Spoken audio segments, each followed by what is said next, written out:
And so 7 Newcastle United players current contracts are set to expire on July 1st next year. What would you guys do with each and every one of those players?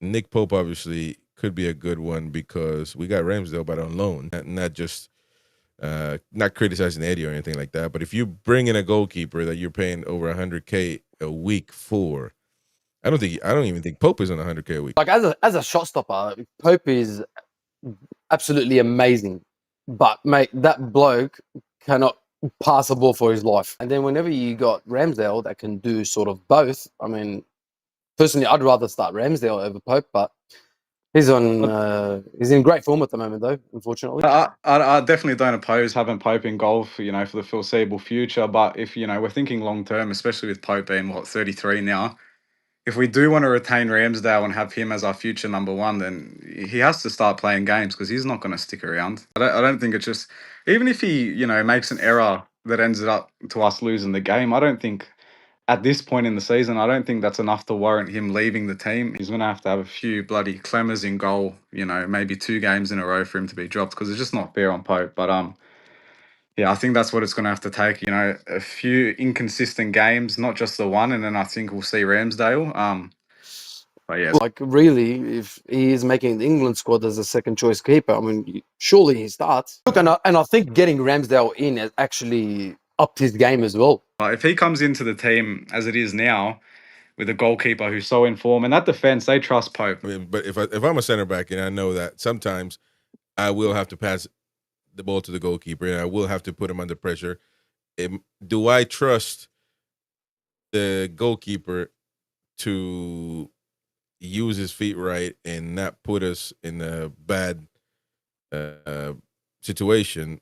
Because for a long time I thought the defense didn't trust Pope and they were just living with it. Well, this is why it needs to be the absolute top priority for Newcastle. Before these 1 year contracts are coming up, because he is arguably one of the best midfielders, if not the best midfielders in the world. We need to wrap him up ASAP. But I think after what we did with him, when it came to the gambling and that, I'm sure he'll end up staying because, I mean, no other club probably would have done what we did. I mean, he is our best player, so you might as well tie him down and definitely put that money on him, man. I mean, like, you're going to look at a lot of teams and a lot of their midfields.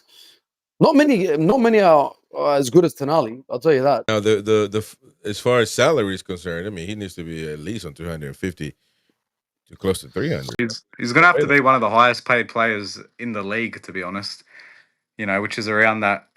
I wouldn't be surprised if he was wanting something like 250, 300, because 300 easily, yeah. Yeah. And one thing about it, he's never hurt, man. It's been unreal. And I think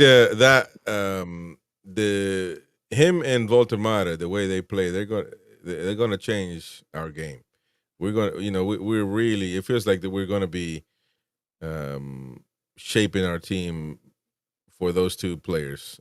So great with his feet. And if you think about it in football, the days of Peter Crouch, just heading balls in, all that stuff is now gone, man. But slowly, he's showing what he can actually do, and it's if this is just the start, I mean, we're in for a good ride, guys. So we're flying right now without a left wing, or parts of it, missing because you got Gordon there. But Gordon a lot of times has to come down and help Burn. I've seen Gordon coming down to help out Burn, because he can't. Definitely. I mean, but it is what it is. I would definitely go 3 at the back now with Burn, Botman, and Chow, and then have essentially 5 midfielders, but not really 5 because you got the 2 wings, which could be Murphy on the right. Oh, Murphy or Elanga on the right, and then Gordon on the left, and you have your midfielders, Tonali, Bruno, and Joe Linton, and up front Voltemata and or you can put Voltemata and Gordon up front. So I've seen that formation 3 times this season.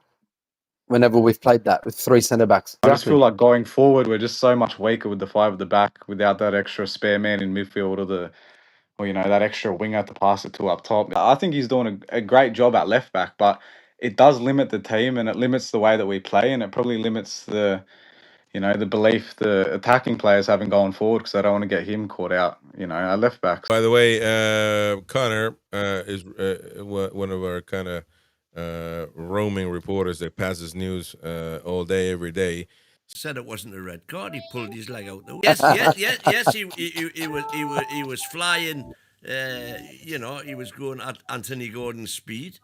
He looked like a ballerina the way he was flying. You can see him. He bends his knee, and he doesn't catch him. Wayne, if that happens to one of our players, do you think it's a red?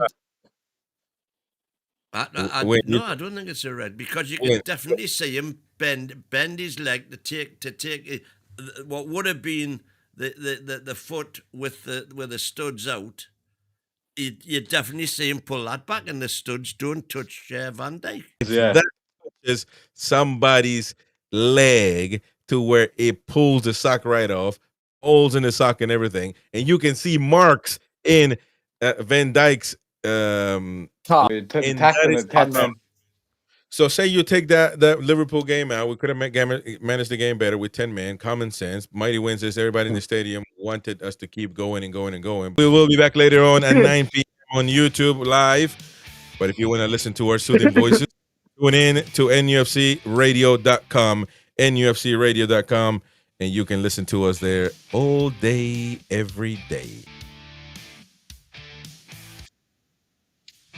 Thank you for watching that video. Don't forget to subscribe to the channel, hit that like button. You can watch more videos here. You can also subscribe to our following channels here, our extra channel for NUFC Talk TV, this channel of course, and also to RCM Football, where we put Premier League content there. So if you're a neutral fan, subscribe to that one, and everybody subscribe to those channels of course. Don't forget to smash the like button, become a member to enjoy better and more content, all access to our videos if you become a member. Thank you very much indeed for your support. This is Chris the American Mag. I'll see you on the next one.